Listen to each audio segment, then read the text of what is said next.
उधमपुर में आतंकी हमला, 2 सुरक्षाकर्मी शहीद। सुरक्षा बलों को मिली बड़ी कामयाबी, शिकंजे में आया जिंदा आतंकवादी। यह है आतंक का वो चेहरा जिसे देश की सुरक्षा एजेंसियों ने अपने शिकंजे में लेकर आतंक के खिलाफ जंग में बड़ी कामयाबी हासिल कर ली है। नावेद नाम के इस पाकिस्तानी आतंकी को पकड़ा गया जम्मू कश्मीर के उधमपुर से, जहां उसने नेशनल हाईवे पर बीएसएफ की एक बस पर अंधाधुंध फायरिंग की थी। बीएसएफ के काफिले पर हुए हमले में 2 जवान शहीद हो गए और 11 घायल हो गए। हमले में शामिल एक अन्य आतंकवादी को भी सुरक्षा बलों ने ढेर कर दिया। हमारे 2 जवान शहीद हुए, लेकिन हमारे जवान जो बस के अंदर बैठे थे ना, डटकर मुकाबला किए। एक जवान ने जो आतंकी जो रोड साइड पे बस के ऊपर फायर कर रहा था उसको मार गिराया। दूसरा आतंकी पहाड़ी इलाके पे भाग गया। उसको पुलिस और बाकी सिक्योरिटी फोर्स के एक जॉइंट ऑपरेशन में उसको दबोच लिया गया है, उसको पकड़ लिया गया है। यह आतंकी हमला शुरू हुआ तड़के जब आतंकवादियों ने समरौली के निकट हाईवे पर बीएसएफ के काफिले पर गोलीबारी की। बीएसएफ काफिला जब जम्मू से श्रीनगर जाते समय नस्सू बेल्ट पहुंचा, तभी 2 आतंकवादियों ने उस पर ग्रेनेड से हमला किया और अंधाधुंध गोलीबारी शुरू कर दी। बीएसएफ के जवानों ने जवाबी कार्रवाई की, जिसमें 2 में से एक आतंकवादी को मार गिराया गया। इसके बाद सेना और सुरक्षा बलों ने फौरन ही बड़े स्तर पर तलाशी अभियान शुरू कर दिया और तमाम इलाकों में घेराबंदी कर ली गई थी, लेकिन एक आतंकवादी भाग निकला। ये टेररिस्ट 2 जो हैं एकदम सामने आ गए। गाड़ी इस बीएसएफ का जो गाड़ी आगे जा रही थी, दे स्टार्टेड फायरिंग और उसमें हमारी जो आरोपी है जहाँ पे जो लगी है, आरोपी ने भी रिटेलिएट किया, तो उस रिटेलिएशन में एक मिलिटेंट तो मारा गया।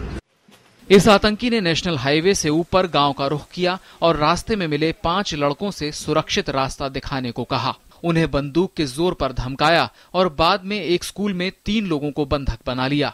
बंधकों को छुड़ाने के लिए सेना और पुलिस द्वारा शुरू किए गए अभियान के बाद सारे बंधकों को छुड़ा लिया गया और आतंकवादी को गिरफ्तार कर लिया गया। इसने बोला कि मेरे को रास्ता बताओ, मैंने फरार होना है, यहाँ से फरार होना है। कहना आपको कुछ नहीं बोलूंगा मैं, कोई आप डरो मत। तो हम चल पड़े, ऊपर से पुलिस आ गई। इसने देखा पुलिस आ रही है, अब ये मेरा बचना मुश्किल है। इसने हमारे पे टॉर्चर करनी शुरू कर दिया।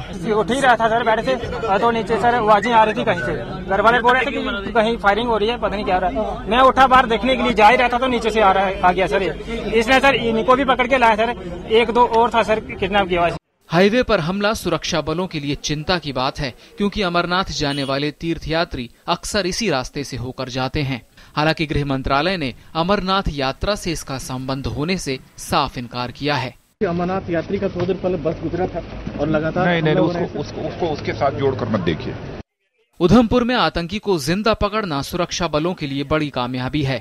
कहा जा रहा है कि मुंबई पर हुए आतंकी हमले के दौरान पकड़े गए कसाब के बाद पहली बार किसी आतंकी को पकड़ा गया है।